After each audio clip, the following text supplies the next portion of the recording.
saya Saskia Dahuri, pengacara anda dalam Rezeki dari Rumah.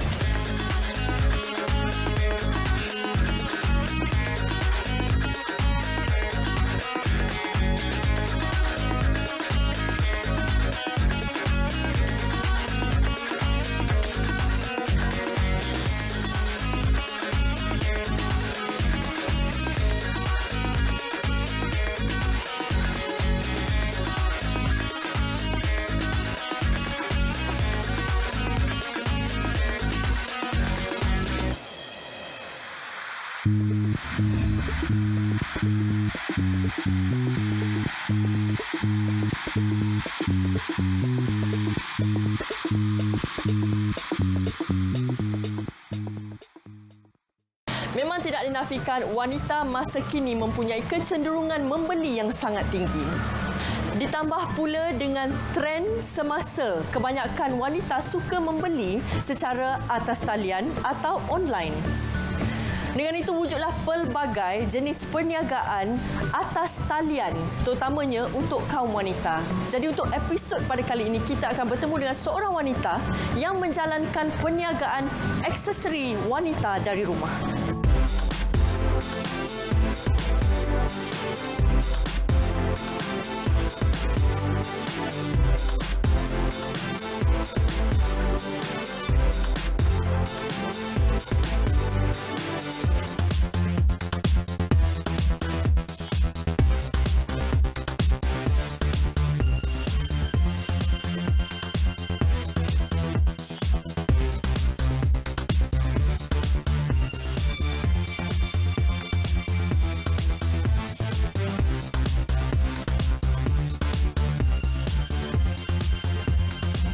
Mariana Arman Michael. Boleh cerita sikit tak pasal nama ni? Unik ni.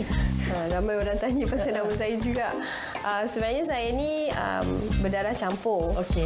Mak saya Melayu, tapi ayah saya dia separuh Cina, separuh India. So saya kira satu Malaysia lah, Melayu, Cina dan India. Okey. Jadi ayah, sebab tu nama Michael ayah saya. Sebab itulah nama dia unik sikit. Okey.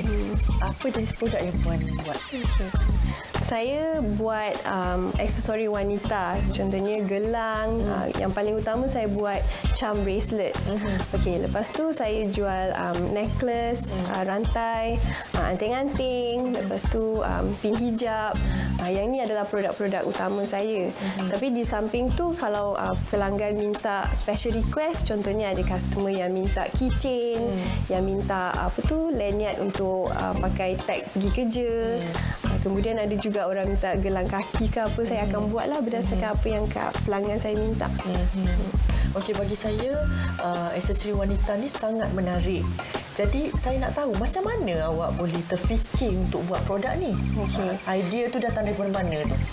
Idea tu sebenarnya dia datang dari saya sendiri, memang penggemar dan saya selalu collect aksesori wanita. Sejak zaman saya zaman saya remaja lagi, memang saya suka sangat gelang, rantai. Setiap kali dulu saya bekerja di Taylor's University. Okey. So di universiti selalu ada macam bazar-bazar, orang akan jual barang-barang handmade. Okey. Jadi saya akan nampak orang jual gelang, jual rantai. So banyak benda-benda handmade. Saya pun memang saya akan beli dan beli. Lepas tu saya pun terfikir, kenapa tak saya je yang buat benda-benda ni? Sebab saya memang minat. Jadi daripada hobi ni, dia jadi macam seronoklah buat benda ni. Lepas tu saya mula pakai dan kawan-kawan, family semua start tu perasan macam lainnya. Lepas tu bila kita buat sendiri, kita boleh letak gaya kita sendiri. Jadi saya boleh buat sesuatu yang saya tak dapat ke tempat lain. Sebelum ni kerja saya di bahagian kualiti di pendidikan tinggi. So hari-hari saya akan baca polisi, saya akan tengok data. Jadi saya nak release tension, saya akan buat benda-benda ni. So lama-lama saya rasa macam benda ni boleh mendatangkan pendapatan. Kenapa saya tak cuba je buat benda ni kan? Jadi sejak itulah saya slowly, saya daripada kerja full time, saya jadi kerja part time. Lepas part time tu, saya beranikan diri, saya buat benda ni sepenuh masa. Lepas tu saya buat website. Suami saya tolong saya buat website. Jadi mula-mula memang buat saja-saja suka-sukalah, jual dekat kawan-kawan, jual dekat neighbor-neighbor, dekat jiran-jiran. Jadi semakin lama saya tengok semakin elok dia punya pendapatan, semakin tetap. Jadi saya pun kata okeylah, tak ada masalah, tak payah kerja separuh masa dah, sebab masa dia masih kerja separuh masa lagi. Jadi berhenti terus, nekat saja berhenti macam tu. Dan lepas tu selepas beberapa lama saya tengok since bagus pendapatan, saya pun kemudian join sekali untuk berhenti kerja dan membantu dia secara full time. Dengan berniaga dari rumah ni, saya rasa saya dapat kedua-duanya. Iaitu satu, saya dapat luangkan masa dengan anak saya dapat tengok dia membesar. Pada masa yang sama, saya dapat membina sesuatu yang bermakna bagi saya, iaitu perniagaan saya sendiri. Jadi saya rasa seronok sangat buat perniagaan dari rumah ni. Pada masa yang sama juga, saya dapat menjana pendapatan untuk keluarga. Jadi saya rasa especially zaman sekarang ni, kita ada kemudahan internet dan kita ada kemudahan social media. Jadi saya gunakan apa kemudahan yang ada tu untuk menaikkan perniagaan saya.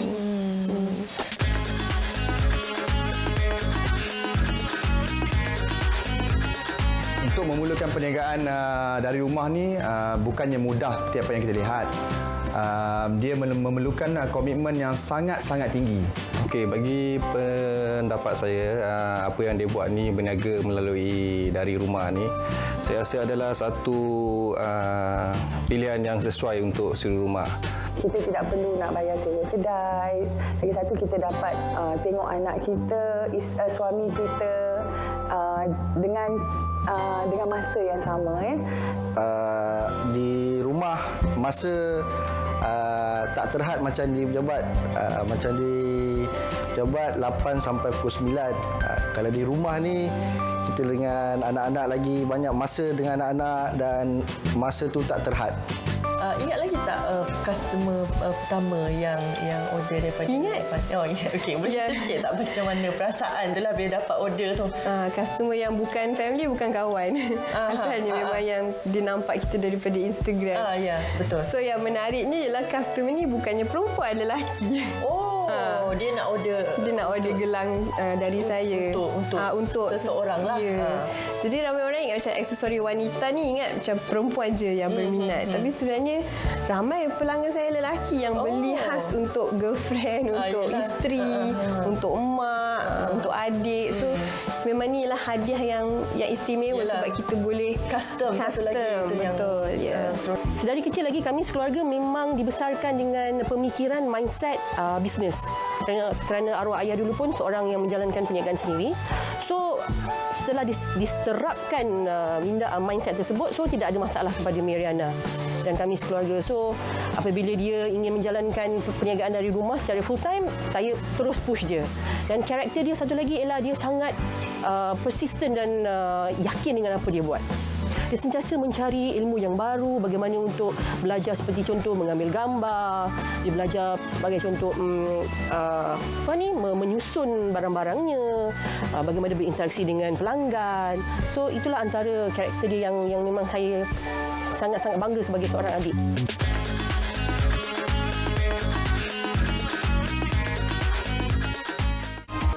Biasalah kalau kita berniaga ni mesti ada pengalaman pahit manis kan? Betul. Boleh tak ceritakan sikit pengalaman pahit manis ni? Pahit tu tak adalah pahit. Nak kata ditipu pelanggan, ada je lah sekali je. Tapi itu pun nasib baik saya, sebab bila kita buat bisnes online ni, bila customer bayar, kita mesti kena check dalam bank kita betul ke tidak ada masuk. Sebab kadang-kadang ada yang dia cakap dan dia bagi bukti lagi. Kita percaya macam, okey, ada. Tapi yelah, zaman sekarang ni orang nak nipu macam-macam cara kan. Rupanya duit tak ada, tak masuk. Ada juga macam tu. Ada resit palsu masa tu. Dah pernah kena terkena. Jadi itu satu benda yang kena berhati-hati lah. Yalah. Tapi itu satu je lah, sekali je lah. Kebanyakan orang memang kebanyakan orang menyumbang kepada pengalaman manis bagi saya lah, kebanyakan pelanggan. Sebab saya suka sangat daripada pelanggan dia jadi kawan. Lepas tu saya ada seorang pelanggan ni. Dia memang, saya rasa dia memang pelanggan yang paling setia, sebab sejak saya pertama sekali jual barang sampai sekarang ni dah 2 tahun lebih, tiap-tiap bulan dia mesti beli dari saya. Dan dia tak beli satu, dia sentiasa beli banyak. So start. Lepas tu bulan Disember saya dapat tahu rupanya ayah dia dah meninggal dunia. Sebab tu dia tak dapat nak order. Sebab dia tiap-tiap bulan dia memang akan order dari saya. Jadi bila saya dapat tahu tu, saya sendiri pun rasa macam terasalah sedih untuk dia kan. Jadi saya saja nak ceriakan dia. Dia tak order tak apa, saya hantar je kat dia. Sebab saya ada maklumat dia kan. Lepas tu saya tak sangka dengan buat benda yang kecil tu, bagi saya benda tu kecil je lah kan. Tapi bagi dia sangat-sangat menghargai benda tu. Sebab dia bagi tahu saya, dia terkejutlah kenapa tiba-tiba dia dapat. Tapi saya cakap sebab dia sentiasa menyokong dan dia perlukan sokongan di saat-saat yang susah ni kan, yang sedih ni. So saya ingat saya just nak ceriakan dia. Jadi benda-benda macam ni lah. Macam saya pun tak sangka yang saya akan rasa macam tu terhadap pelanggan saya. Rasa connected. Rasa connected lah dengan pelanggan kan. Jadi benda-benda macam ni saya rasa pengalaman yang manis. Sebagai seorang peniaga, pendapat saya Yana seorang yang serius, seorang yang betul-betul dedikasi terhadap kerja, dan saya nampak dia serius dengan perniagaan yang dilakukan. Dan selepas berpertumpahan kami menjadi kawan sebab Yana karakter dia ceria, peramah dan tak sombong lah. So that macam kita boleh bergaul dengan baik.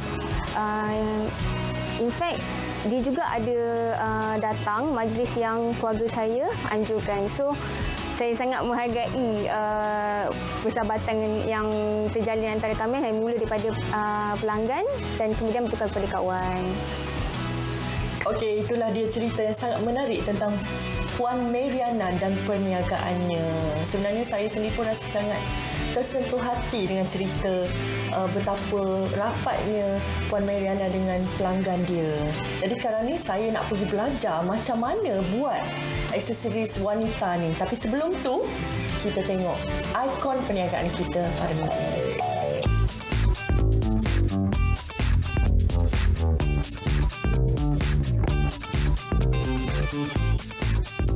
Okey, saya telah melibatkan diri dalam dunia perniagaan secara sepenuh masa bermula daripada penghujung tahun 2008. Di mana sebelum itu saya bekerja sebagai pegawai farmasi di Institut Jantung Negara. Saya sebenarnya berterusan dalam bidang farmasi daripada UiTM. So, jadi daripada pengalaman dan pengetahuan saya mengenai bidang kesihatan dan perubatan menyebabkan saya rasa tergerak hati untuk keluar daripada kebiasaannya bekerja di bahagian farmasi dengan saya mula memfokuskan kepada produk-produk yang berasaskan daripada bahan semula jadi. Tapi saya tidak terus bermula dengan membina perniagaan saya sendiri. Saya menjadi ejen kepada satu company daripada luar negara dan daripada situ sebenarnya saya banyak menimba pengalaman dan pembelajaran selama lebih kurang 6 tahun. So, jadi saya ingin nasihatkan kepada mereka di luar sana, sekiranya anda berminat untuk memulakan perniagaan, bermula daripada bawah, daripada kecil. Mungkin menjadi ejen. Jangan terus kita jump atau terus membuka bisnes secara besar atau terus menjadi founder, kerana sebenarnya kita perlukan pengalaman, latihan demi latihan untuk menjadikan kita pakar dalam satu-satu bidang perniagaan tersebut. Sepanjang bergerak usahawan, pengalaman pahit dan manis, cabaran dan dugaan adalah satu makanan bagi saya. Bercakap mengenai pengalaman yang pahit, saya pernah ditipu oleh satu syarikat pengeluar produk di mana saya telah ditipu jumlah yang amat besar, 6 angka juga jumlahnya. Dan apa kesilapan saya adalah saya tidak menjadikan satu agreement atau perjanjian yang bertulis di antara syarikat saya dan kilang tersebut. Jadi nasihat saya kepada usahawan di luar sana, sekiranya anda ingin berurusan dengan sesiapa saja, individu atau syarikat, anda haruslah membuat kaji sedikit mengenai individu atau syarikat tersebut, dan yang paling penting adalah membuat satu perjanjian hitam putih supaya anda terlindung daripada sebarang penipuan seperti apa yang saya telah lalui.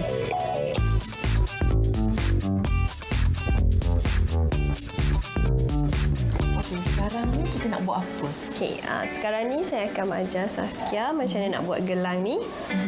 Gelang ni saya jual nama dia, saya bagi nama kat dia. Okey. Nama dia Anggun Glam. Sebab dia agak glamour dengan bling-bling dia semua kan. Betul lah, nampak Anggun kan. Okey, tak sabar. Jadi mula-mula boleh tak beritahu apa bahan-bahan yang kita perlukan untuk buat charm bracelet ni? Okey, untuk buat charm bracelet ni pertama sekali kita kena ada tape pengukur lah. Okey, supaya kita tahu saiz tangan kita dan senang kita boleh buat gelang yang boleh fit. Kemudian kita akan pakai wire ni. Kalau dalam English kita panggil dia tiger tail wire. Okey, ni jenis yang tahan dan dia takkan putus. Okey, lepas tu kita kena pakai dua jenis plier. Okey, yang ni yang jenis muncung dia flat nose plier. Okey. Lepas tu yang ni untuk potong wire tu nanti. Right? Kemudian untuk manik dia pula, okey saya dah susun kat sini. Saya pakai special manik ni. Ni nama dia Indonesian bead. Indonesian bead. Ni special dia buat handmade. Okey. Lepas tu kita ada rhinestone beads ni yang jenis shiny sparkling punya. Okey. Kemudian kita ada crystal dan kita ada pearls. Okey, banyak combination of beads dalam satu bracelet ni lah. Untuk bagi dia elemen design.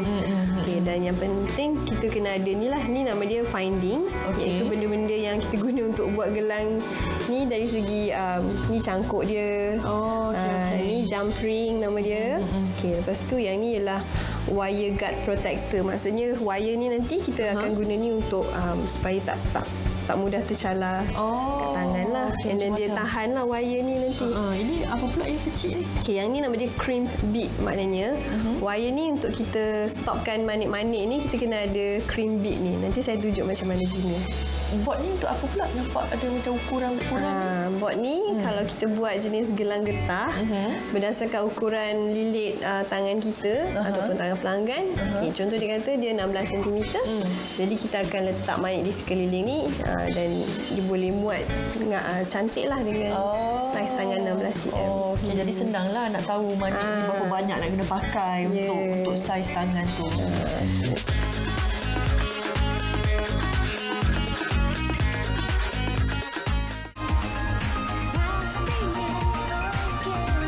Saya akan masukkan, tadi Saskia tanya apa kegunaan cream bead ni kan. Saya akan masukkan cream bead ni. Kemudian yang ni wire guard ni. Okey, kita lilitkan, masuk ke dalam ni balik. Betul ke ni? Halus je. Halus. Kita tarik macam ni kan. Jadi tadi kita masukkan wire tu, kita lilit kat sini. Kita masukkan ke dalam cream. Ini namanya cream bead balik. Kita nak matikan dia. Kita just tekan pakai flat nose plier. Jadi manik ni takkan apa? Rabu lah. Dia akan stay lah. Itu kegunaan dia. Kemudian sekarang saya boleh buat dari sini. Masukkan ni semua. Yang ni boleh lah tolong. Kalau suruh yang buat cream bead ni. Okey, jadi masukkan satu-satu daripada sini. Selalunya kalau ada tempahan kan, satu hari boleh siap berapa? Satu hari selalu kalau satu gelang ni dalam 15 minit itu sebab dah siap design. Dia ambil masa lama tu bila kita kena design sebelum susun manik semua. Kalau bab string ni dia tak lama lah. Satu hari boleh lah dalam, kalau simple design macam ni boleh 10 lah. Banyak juga lah. Ni tak susah nak dapat. Boleh dapat dari online kan. Dan dia boleh jual dalam kuantiti yang kecil dan kuantiti yang besar. So bergantung. So sekarang ni kita akan letakkan dia punya cangkuk dia. Itu sama juga cara dia. Kita pegang, tangan kita kena lurus. Okey, tangan ni menghadap ke atas tadi. Tarik balik. Kita tarik ke macam tu. Kita jumpa balik. Kita tarik. Macam tu.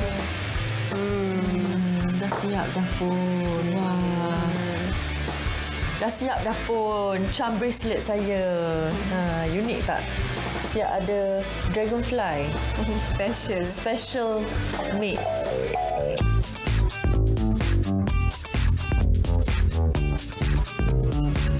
sebagai usahawan, anda haruslah optimis dalam melihat pelbagai aspek ataupun perkara. Saya selalu optimis melihat satu masalah dan saya menukarkan kepada peluang. Anda haruslah mempunyai keyakinan yang tinggi dan berani mengambil risiko, kerana apabila anda terjebak dalam dunia perniagaan ini ada naik dan turunnya. Anda haruslah ada keyakinan yang tinggi untuk anda terus membawa impian anda sehingga anda berjaya merealisasikannya. Untuk anda berjaya dalam bidang perniagaan, perancangan dan strategi haruslah seiring dengan pelaksanaan anda. Sekiranya anda hanya merancang tanpa melaksana, ianya sia-sia. Setiap hari adalah hari baru buat kita. Jadi jangan kita menghadkan keupayaan diri kita untuk mencapai segala impian untuk berjaya dalam bidang perniagaan. Terus bertindak dan jangan bertangguh lagi. Semoga perkongsian saya pada hari ini dapat memberi inspirasi kepada anda di luar sana untuk terus berjaya menggapai matlamat dan cita-cita anda. Saya doakan anda semua berjaya dalam segala bidang perniagaan yang anda ceburi, insya-Allah. Dunia fashion yang sentiasa berubah-ubah merupakan satu cabaran buat peniaga seperti Puan Mariana. Walaupun beliau hanya membuat aksesoris wanita, namun ia haruslah dipadankan dengan fashion pakaian yang terkini dari segi bentuk maupun warna supaya produk-produknya disukai pelanggan. Sebagai seorang peniaga, kita haruslah mengetahui trend dan perubahan semasa supaya produk kita tidak ketinggalan zaman, terutamanya dalam bidang fashion. Diharapkan episod kita pada kali ini sedikit sebanyak memberi contoh kepada anda yang ingin menjalankan perniagaan dari rumah. Saya Saskia Dahuri, sekian, jumpa lagi.